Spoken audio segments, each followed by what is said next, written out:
सही फाउंडेशन चुनने के लिए ज़रूरी है सही अंडरटोन को पहचानना। और सही अंडरटोन कैसे पहचानेंगे, आइए जानते हैं। दीवा टॉक शो के इस एपिसोड में आपका स्वागत है। नमस्कार, मैं Divya Sharma Daiya, super mom, makeup artist and editor to the leading magazine Diva Talk, now digital, founder of iDiva Salon Awards, now in its 11th year, and founder of Diva Power Academy, your school for business in beauty। आज हम बात करेंगे skin की undertones के बारे में। क्यों होती है ये ज़रूरी, कैसे होते हैं इनका रोल, जो फाउंडेशन जब हम चुनते हैं किस तरह से आप पहचान सकते हैं अंडरटोन्स को, और क्या होते हैं इनके फ़ायदे, इनके बारे में सब कुछ।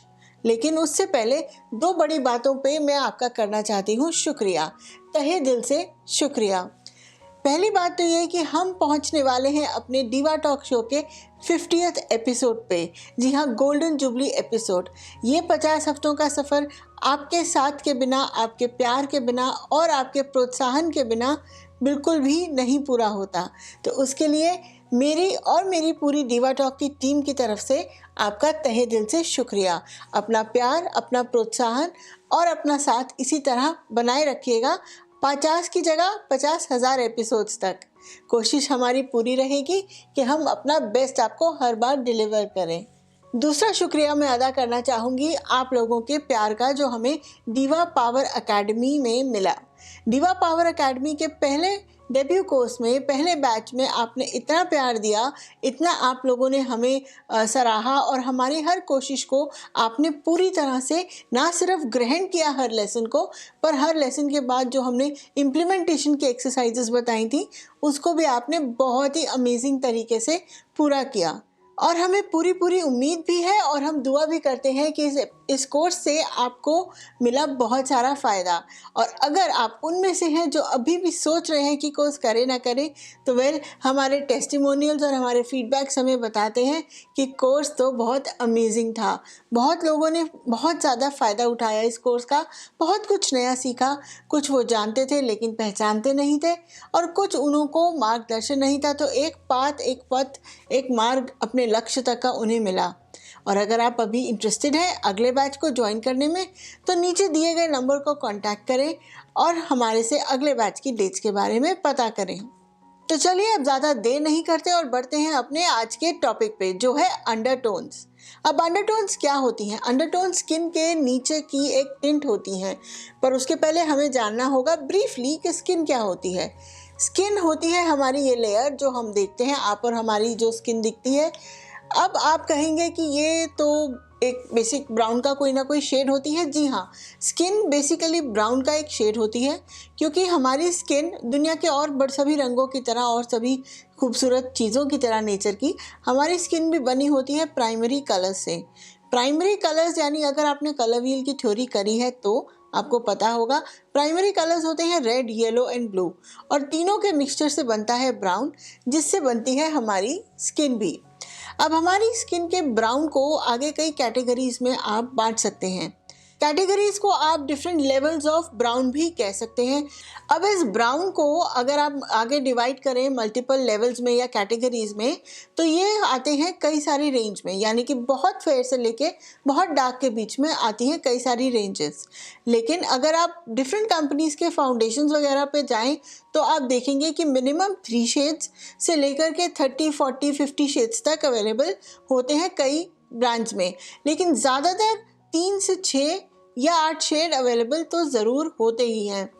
सो अगर इन बेसिक 6 शेड्स की हम बात करें, 3 तो हो गए आपके फेयर, मीडियम और डार्क, मगर इसमें भी काफ़ी वेरिएशंस आती हैं। तो इसलिए ज़्यादातर चलता है वेरी फेयर, फेयर, मीडियम यानी कि मीडियम या वीटिश, थोड़ा सा डार्क वीटिश या डस्की, डार्क और फिर वेरी डार्क। डार्क और वेरी डार्क हमारे इंडिया में बहुत ज़्यादा यूज़ नहीं होता, और वेरी फेयर या फेयर भी अगर आप कहें तो वेरी फेयर जो हुआ आपका कश्मीर की स्किन टोन जैसा हो गया। तो आप अगर नॉर्थ इंडिया से साउथ इंडिया, कश्मीर से कन्याकुमारी तक मेजर करें, तो आपको ये 6 की 6 टोन्स मिल जाएंगी हमारे ही देश में। लेकिन ज़्यादातर फाउंडेशंस जो होती हैं वो भी इन्हीं रेंजेस में बनती हैं और इनको आप आगे सब कैटेगरीज में भी डिवाइड कर सकते हैं, क्योंकि आगे किसी में दाग का क्या लेवल है, कम है, ज़्यादा है, उन चीज़ों से भी डिफ्रेंशिएट करी जाती हैं फाउंडेशंस। अब फाउंडेशंस की जो ये डिफरेंट स्किन टोन्स हो गई, यानी 3, 6 या आगे कितनी भी, इनको कहते हैं स्किन टोन्स। तो स्किन टोन के अकॉर्डिंग हम फाउंडेशन चूज़ करते हैं, लेकिन उसमें एक बहुत इंपॉर्टेंट रोल प्ले करता है अंडरटोन्स। तो अंडरटोन क्या आ रही है उससे भी डिपेंड करता है कि आप स्किन के लिए कौन सी फाउंडेशन चूज़ करेंगे। साइंटिफिकली अगर बात करें तो हमारी बॉडी में कई ऐसे पैरामीटर्स होते हैं जो डिसाइड करते हैं कि हमारे स्किन के अंडरटोन्स क्या होंगी या हम कितने फेयर होंगे और कितने डार्क होंगे। फॉर एग्जांपल, अगर मेलेनिन की मात्रा ज़्यादा है तो व्यक्ति ज़्यादा फेयर होता है, और उसी तरह अगर उसकी मात्रा कम है तो ज़्यादा डार्क होता है। बट इन एनी केस वो एक पूरा साइंटिफिक सब्जेक्ट है जिसको आप एनाटॉमी ऑफ स्किन में पढ़ सकते हैं डिटेल में। अभी हम बात कर रहे हैं अंडरटोन्स की, तो चलिए उसी पे करते हैं फोकस। अब सवाल उठता है कि अंडरटोन्स बेसिकली क्या होती हैं। अंडरटोन्स वो टोन्स होती हैं जो स्किन के नीचे से कलर का रिफ्लेक्शन आता है, यानी कि स्किन के ऊपर तो आपको हमेशा ब्राउन ही दिखेगा, लेकिन नीचे से एक हल्का सा रिफ्लेक्शन दिखता है, कभी ब्लू का, कभी ग्रीन का, कभी रेड का या पिंक का, तो वो कहलाता है अंडरटोन। बेसिकली जो प्राइमरी कलर्स होते हैं जिससे कि वो ब्राउन बनता है, जो हमारा टॉप का स्किन लेयर है, वो रेड, येलो और ब्लू प्राइमरी कलर्स के जो लेवल्स हैं हमारी स्किन में, उसके वेरिएशन से अंडरटोन्स में आते हैं चेंजेस। यानी कि अगर ब्लू ज़्यादा होगा तो कूल अंडरटोन हो गई, येलो ज़्यादा होगा तो वार्म हो गई, इस तरीके से डिफ्रेंशिएशन आ जाती है। कहीं कहीं आपको न्यूट्रल अंडरटोन भी मिलती है। अब अंडरटोन्स की डिटेल में आगे जाने से पहले ये जानना ज़रूरी है कि इतनी इम्पॉर्टेंट क्यों है ये अंडरटोन्स। एक सही मेकअप आर्टिस्ट के लिए स्किन का सही अंडरटोन पहचानना होता है बहुत ज़रूरी, क्योंकि अगर गलत अंडरटोन पे गलत शेड ऑफ फाउंडेशन लग गया तो मेकअप ग्रे हो सकता है, पैची हो सकता है, सफ़ेद हो सकता है, चॉक पाउडर जैसा भी लग सकता है, या एकदम वो कॉम्प्लेक्शन 2 शेड डार्कर भी हो सकता है, डिपेंडिंग आपने कितनी गड़बड़ करी है अपनी फाउंडेशन की अंडरटोन सिलेक्शन में या चॉइसिंग में। दूसरा और इम्पॉर्टेंट रीज़न अंडरटोन सही चुनने का ये भी होता है कि हम पूरी बॉडी पे तो मेकअप करते नहीं, तो जब हम सिर्फ फेस तक मेकअप करते हैं तो उसको नेक, शोल्डर्स या आर्म्स के साथ मैच होना चाहिए। ऐसा नहीं लगना चाहिए कि इतना एरिया तो हमने वाइट कर दिया और बाकी का सारा एरिया हमारा डार्क ब्राउन रह गया। तो इसलिए उस समय उस पॉइंट को अवॉइड करने के लिए ही यूज़ होती है अंडरटोन्स। तो अंडरटोन के अकॉर्डिंग अगर आप मेकअप का, फेस का बेस चूज़ करते हैं तो आपकी बाकी की बॉडी भी उसी टोनिंग की आती है। हाँ, कहीं डार्क और लाइट हो सकता है डिपेंडिंग आप फेस पे कितने शेड फेयर गए, लेकिन फिर भी अगर टोन सेम आ गई तो वो ऑड नहीं लगता। और तीसरा, और एक प्रोफेशनल मेकअप आर्टिस्ट या एक सैलून ओनर के लिए तो बहुत ज़रूरी पॉइंट है कि मेकअप को एकदम नेचुरल लुक अगर आपने देना है, वो लिपा हुआ पोता हुआ लुक नहीं देना है, तो सही अंडरटोन की सही फाउंडेशन चूज़ करना है बहुत ज़रूरी। टाइप्स ऑफ अंडरटोन्स की जहाँ तक हम बात करें तो 3 मेन टाइप्स की अंडरटोन्स होती हैं, वार्म, कूल और न्यूट्रल। वार्म अंडरटोन्स वो होती हैं जो होती हैं बड़ी पीची या येलो अंडरटोन्स, यानी कि जो स्किन टोन थोड़ी सी येलोइश, थोड़ी सी पीचिश रिफ्लेक्शन देती है, टिंट देती है, वो कहलाएगी वार्म अंडरटोन की स्किन। कूल अंडरटोन्स की जहाँ तक बात करें तो उनकी अंडरटोन्स होती हैं रेड, ब्लू, पर्पल और पिंक, रोजी अंडरटोन्स जिसको कहते हैं। तो जो स्किन्स के अंडरटोन्स थोड़ी सी पिंक, या अगर आप यूरोपियन साइड में जाएं तो थोड़ी सी पर्पल भी कभी कभी टिंट आता है, पिंक, रोजी आता है, ब्लू आता है, वो होती हैं कूल अंडरटोन्स। और न्यूट्रल अंडरटोन्स वो होती हैं जो कभी कभी ना तो बहुत कूल अंडरटोन होती है ना बहुत न्यूट्रल, और दोनों ही शेड्स अंडरटोन्स का एक बैलेंस सा चलता है। जैसे कि येलो प्लस ऑलिव अगर आ गया तो वो एक न्यूट्रल अंडरटोन हो जाती है। लेकिन वही न्यूट्रल अंडरटोन्स उतनी ज़्यादा कॉमन भी नहीं होती, पर आप जब धीरे धीरे प्रैक्टिस करेंगे, देखिए अभी ये सारी बातें हो सकता है कि आपको थोड़ी सी कंफ्यूजिंग लग रही हो, क्योंकि आप कैसे डिसाइड करेंगे कि वार्म कौन सी है, पीची कौन सी है, ऑलिव कौन सी है, ब्लू कौन सी है। तो इन चीज़ों को थोड़े जो हम आपको टेस्ट आगे बताएंगे कि कैसे कैसे आप तरीके हैं कि आप डिसाइड कर सकें, बट इवेंचुअली ये चीज़ तो समय के साथ, प्रैक्टिस के साथ और एक पारखी नज़र के साथ ही समझ आ सकती है। अब हम आ जाते हैं इस एपिसोड की सबसे इम्पोर्टेंट सेगमेंट में, जो है हाउ। लेकिन उससे पहले अगर आप उन लोगों में से जिन्होंने अभी भी हमें सब्सक्राइब नहीं किया तो जल्दी से नीचे वो रेड बटन दबाइए और साथ ही दबाइए वो बेल आइकन, जिससे मिलेगी आपको रेगुलर नोटिफिकेशन। हमारे चैनल पे हम बहुत सारे वीडियोस डालते हैं, बड़ी सारी मेहनत करते हैं, लेकिन आपकी सब्सक्रिप्शन, आपके कमेंट्स और आपके लाइक्स ही एक ऐसा ज़रिया है जिससे हमें ये पता चलता है कि हमारी मेहनत कुछ रंग लाई और आपको कुछ ज्ञान, कुछ नॉलेज और कुछ एंटरटेनमेंट दे पाई। अब हम बात करते हैं हाउ की। कैसे हम डिसाइड करें कि क्लाइंट की स्किन की अंडरटोन क्या है। तो सबसे कॉमन टेस्ट जो सबसे ज़्यादा यूज़ होता है, सबसे ज़्यादा सजेस्ट होता है और सबसे ज़्यादा लोग इसी को अपना मापदंड मानते भी हैं, इंडियन हो या इंटरनेशनल हो, हर मेकअप आर्टिस्ट यही सजेस्ट करते हैं, वो होता है वेन टेस्ट। जी हाँ, खून की जो वेन्स होती हैं उनके कलर से आप डिसाइड कर सकते हैं कि स्किन की अंडरटोन क्या आ रही है।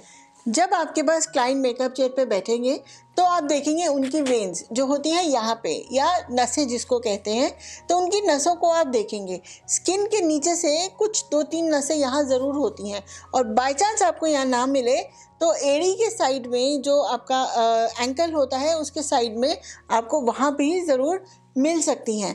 तो ये वाली जो नसें होती हैं ये होती हैं आपकी काफ़ी विजिबल और काफ़ी क्लियर। तो अगर आपको इसमें ब्लू वेन्स नज़र आ रही हैं, जो छोटी छोटी वेन्स होती हैं, अगर आपको ब्लू नज़र आ रही हैं, ब्लू या पर्पल या पिंकिश टोन आ रही है, तो वो हो जाती है कूल अंडरटोन। तो आपको वहीं से आइडिया लग जाएगा कि क्लाइंट की स्किन की अंडरटोन क्या है। और अगर ये वेन्स आपकी ग्रीन शो होती हैं तो हो जाती है आपकी वार्म अंडरटोन्स। और अगर आप क्लियरली डिसाइड नहीं कर पा रहे कि वो ब्लू है या ग्रीन है, या आपको एक मिक्स सी लुक आ रही है, तो वो हो जाती है न्यूट्रल अंडरटोन्स। दूसरा तरीका टेस्टिंग का है द वाइट टेस्ट, जो आप एज अ मेकअप आर्टिस्ट आराम से कर सकते हैं। जब क्लाइंट आपके चेयर पे बैठे मेकअप कराने तो आप कोई वाइट पेपर, जो एक नॉर्मल फोटोकॉपी का पेपर हो सकता है, या एक नॉर्मल वाइट ड्राइंग शीट, या एक वाइट तौलिया, लेकिन कंप्लीटली प्योर वाइट होना चाहिए, उसको आप क्लाइंट के स्किन के पास लेकर जाएं। अगर स्किन में पिंकिशनेस आती है या रंग खिल के निकलता है तो वो होता है एक कूल अंडरटोन। अगर स्किन थोड़ी सी दबती है और एक पीलापन सा आपको लगता है तो वो होता है एक वार्म अंडरटोन का स्किन। और अगर वाइट पेपर लगाने से कोई फ़र्क नहीं पड़ता स्किन में, या आपको लगता है कि इट इज़ एज मच जैसे पहले थी वैसे ही अब है, तो वो न्यूट्रल अंडरटोन भी हो सकती है।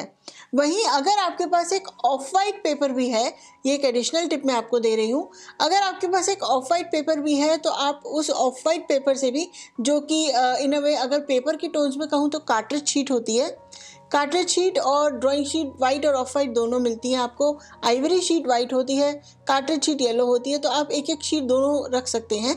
अगर ऑफ वाइट शीट के अगेंस्ट या ऑफ वाइट पेपर के अगेंस्ट स्किन की टोन खिल के आती है, वाइट से कंपेयर करने पे ऑफ वाइट ज़्यादा सूट करता है, तो डेफिनेटली वो वार्म टोन है। और अगर वाइट और ऑफ वाइट के बीच में वाइट ज़्यादा सूट करता है, या वाइट से स्किन खिल के आती है और उनकी जो रोजीनेस है या पिंकीनेस है वो स्किन में नज़र आती है, तो वो डेफिनेटली कूल अंडरटोन का होगा। और अगर दोनों ही पेपर्स, दोनों ही शेड्स कोई ज़्यादा फ़र्क नहीं डालते और दोनों ही इक्वली सूट करते हैं, तो न्यूट्रल अंडरटोन कही जा सकती है। वहीं अगर क्लाइंट की स्किन में बर्निंग और टैनिंग ज़्यादा होती है तो उससे भी आप डिसाइड कर सकते हैं कि क्लाइंट की स्किन कूल अंडरटोन की है कि वार्म अंडरटोन की। फॉर एग्जांपल, अगर क्लाइंट की स्किन बहुत जल्दी स्किन बर्न हो जाती है या बहुत ज़्यादा टैन हो जाती है, एकदम लाल जैसे हो जाती है, तो वो कूल अंडरटोन की स्किन होती है। लेकिन वहीं अगर क्लाइंट की स्किन बर्न नहीं होती, सन में थोड़ी टैन होती है, वो भी पीचिश, गोल्डन या कैरेमल शेड्स में, और बहुत ज़्यादा डार्क नहीं हो जाती है टैनिंग से, तो वो क्लाइंट की स्किन वार्म अंडरटोन्स की कह सकते हैं आप। और अगर क्लाइंट की स्किन में बहुत ज़्यादा टोनिंग का फ़र्क नहीं पड़ता, या वो इक्वली टैन और बर्न होती है और इवनली होती है, तो उसको आप न्यूट्रल अंडरटोन भी कह सकते हैं। चौथा जो टेस्ट है, जो कि आप अपनी ब्राइड पे लास्ट मिनट तो शायद नहीं कर सकते, बट सजेशन के टाइम जब आप ब्राइड्स को कंसल्ट करते हैं तब आप डेफिनेटली ये सजेशन दे सकते हैं, वो है द ज्वेलरी टेस्ट। अगर क्लाइंट के स्किन पे gold jewellery, Kundan jewellery, gold jewellery और गोल्डन कलर में जो ज्वेलरी होती है, इवन अगर वो ऑक्सीडाइज डल गोल्ड वाली ज्वेलरी ही क्यों ना हो, वो सूट करती है, तो वो वार्म अंडरटोन के क्लाइंट्स हैं। और अगर आपके क्लाइंट्स पे सिल्वर ज्वेलरी या सिल्वर ऑक्सीडाइज ज्वेलरी या डायमंड ज्वेलरी या diamond silver type mix jewellery ज़्यादा सूट करती है, यानी कि जो वाइट रिफ्लेक्शन ज्वेलरी देती है वो ज़्यादा सूट करती है, तो फिर वो कूल अंडरटोन्स की स्किन टोन रखते हैं। अब हम आते हैं कुछ इंपॉर्टेंट इन्फॉर्मेशन पे जो एज अ मेकअप आर्टिस्ट हमें प्रोफेशनली होनी चाहिए। सबसे पहली बात तो यह है कि कई ऐसे मेकअप ब्रांड्स हैं, चाहे वो मैक हो या कोई इंडियन ब्रांड्स हो या इंटरनेशनल दूसरे ब्रांड्स हो, उन सभी के शेड्स जो हैं मोस्टली 3 कैटेगरीज में आते हैं।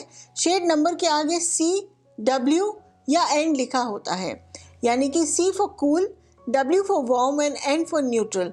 कुछ में G भी होता है, G होता है गोल्डन, यानी कि बहुत ज़्यादा वार्म टोन हो तो गोल्डन टोन भी कह सकते हैं। अब आप इन तीनों के बेसिस पे आप अपने शेड्स का चुनाव कर सकते हैं। दूसरा, जब आप अपनी क्लाइंट को मेकअप की चेयर पे बिठाते हैं तो भी उनकी स्किन को देखकर डिसाइड कर सकते हैं कि उनके अंडरटोन क्या है। फॉर एग्जाम्पल, अगर वेरी फेयर स्किन है, एक पिंकिश अंडरटोन, एक रोजी चीक्स वाली जो फील है, जैसे कश्मीर की कली हो गई, कश्मीर की खूबसूरत सी स्किन हो गई, या हमारे नॉर्थ ईस्ट की खूबसूरत स्किन हो गई, वो हो गई वेरी फेयर पिंकिश टोन की स्किन, तो उसमें डेफिनेटली वो कूल अंडरटोन वाली फैमिली को वो स्किन बिलोंग करती है। वहीं अगर वेरी फेयर स्किन है पर पेल है, येलोइश अंडरटोन आपको आ रही है और पिंक का कहीं नामो निशान नहीं आ रहा, तो वो एक वार्म अंडरटोन की वेरी फेयर स्किन हो गई। फिर अगर बात करें वहीं मीडियम अंडरटोन की, तो मीडियम या वीटिश जो अंडरटोन होती है मोस्टली आपको वार्म फैमिली की ही मिलेगी, वार्म अंडरटोन्स की ही मिलेगी। बहुत ही रेयर केस होता है कि मीडियम में आपको कूल अंडरटोन मिले। फिर अगर हम बात करें डार्क अंडरटोन्स की, तो उसमें एक बात तो बड़ी क्लियर है कि जो उसमें स्किन की अंडरटोन होती है वो बड़ी क्लियरली विजिबल होती है। आप देखते ही पहचान सकते हैं कि वो डार्क अंडरटोन है या कूल अंडरटोन है। लेकिन वहीं आपको बहुत वाइजली चूज़ करने की ज़रूरत होती है, क्योंकि अगर आपने डार्क स्किन टोन पे रॉन्ग अंडरटोन लगा दी तो मेकअप एकदम ग्रे हो जाएगा, एकदम अजीब सा लगेगा और बिल्कुल भी ब्लेंडेड नहीं लगेगा, बिल्कुल भी नेचुरल नहीं लगेगा, और किसी किसी केस में तो डरावना भी लग सकता है।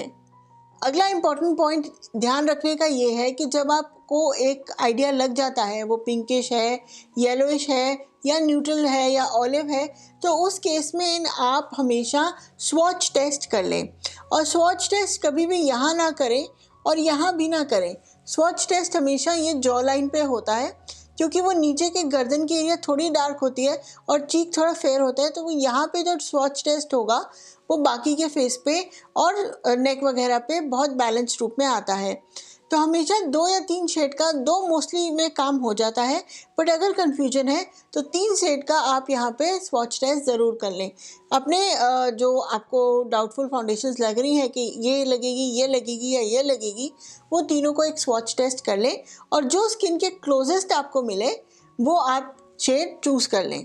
तो उम्मीद है कि ये इंपॉर्टेंट बातें जो हमने आपको बताई इनका आप रखेंगे खास ध्यान, और साथ ही अब आपको अंडरटोन्स को समझने में और चूज़ करने में होगी थोड़ी बहुत आसानी। ये काम रोज़ की प्रैक्टिस और रोज़ के करने से ज़्यादा बेटर आपको समझ आएगा। तो जैसे जैसे आप मेकअप्स में अंडरटोन्स के साथ वर्क करेंगे, आपको टॉपिक में और मैटर में क्लैरिटी उतनी ही बढ़ जाएगी। अब इसी के साथ हम आते हैं मेरे बोनस टिप पे। ये बात तो सबसे ज़्यादा आपको पता ही है कि आपको करेक्ट फाउंडेशन की टोन अगर आपने नहीं चूज़ करी तो आपके लिए हो जाती हैं बाकी के मेकअप के दौरान बड़ी सारी मुश्किलें। लेकिन उससे भी पहले अगर आपको है अभी तक भी कोई कन्फ्यूजन कि भाई पीची कौन सी होती है, ऑलिव कौन सा होता है, येलो कौन सी टोन होती है, तो हम आपके लिए लाए हैं एक परफेक्ट सॉल्यूशन। ये क्रायोलन के शेड्स हैं और क्रायोलन हम सब की किट्स में होता है, और जो क्रायोलन की किट्स हैं उसमें ये शेड्स अवेलेबल मिलेंगे आपको, पैलेट्स हो या पेन स्टिक्स हो, दोनों में अवेलेबल हैं। आप डायरेक्टली इन शेड्स के साथ कंपेयर कर सकते हैं, यानी कि इन शेड्स को अगर आपने स्किन पे लगाया एंड यू थिंक, आपको ऐसा लगता है कि वो शेड मैच कर रहा है, तो आपको आपका आंसर मिल गया अंडरटोन का। तो आप जल्दी से अपने पेपर पेन्स उठाइए और ये पॉइंट भी कर लीजिए नोट। अगर आपको एक पीच अंडरटोन चाहिए, एक परफेक्ट पीच अंडरटोन, तो वो है FS29। आप FS29 अगर क्लाइंट के फेस पे लगाएंगे और आपको लग रहा है कि एकदम बढ़िया मैच कर रहा है, ब्लेंड कर रहा है, तो वो पीच अंडरटोन का है, यानी कि कूल अंडरटोन का। और अगर आपको एक परफेक्ट येलो शेड चाहिए क्रायोलन की पैलेट में से, तो वो है चाइनीज़ कलर, या कुछ केसेस में मैंडरिन भी उसको पैलेट्स में रीनेम करा गया है। वहीं अगर आपको एक परफेक्ट रेड शेड चाहिए तो वो है LE। तो LE से भी आप अगर रेड का कंपैरिजन, रेड अंडरटोन का कंपैरिजन करना चाहते हैं तो LE से कर सकते हैं। और अगर आपको एक परफेक्ट ऑलिव शेड चाहिए तो वो है FS38। FS38 ऑलिव होता है, थोड़ी सी रेयर होती है ऑलिव स्किन टोन, लेकिन जहाँ ऑलिव स्किन टोन होती है वहाँ अगर आपने बाकी का कोई शेड लगा दिया लेफ्ट या राइट तो वो ऐशी ग्रे स्किन हो जाती है मेकअप के बाद। तो इसलिए ऑलिव को करेक्टली पहचानना भी होता है बहुत ज़रूरी। उम्मीद है कि आपको आज का एपिसोड पसंद आया और इसी तरह आपका प्यार, प्रोत्साहन और साथ बना रहे, और आपके लाइक्स, कमेंट्स का हमें हमेशा की तरह इंतज़ार रहता है। भूलिएगा नहीं, बताइएगा ज़रूर नीचे कि आपको अंडरटोन्स के टॉपिक में कितनी मिली क्लैरिटी। तो अगले एपिसोड में फिर मिलेंगे आपसे, तब तक के लिए इजाज़त लेते हैं। This is Divya Sharma Daya signing off, Supermom makeup artist and editor to the leading Diva Talk magazine Now Digital, and founder of iDiva Salon Awards now in its 11th year, and founder of Diva Power Academy, your school for business in beauty. नमस्कार, अपना ख्याल रखिएगा।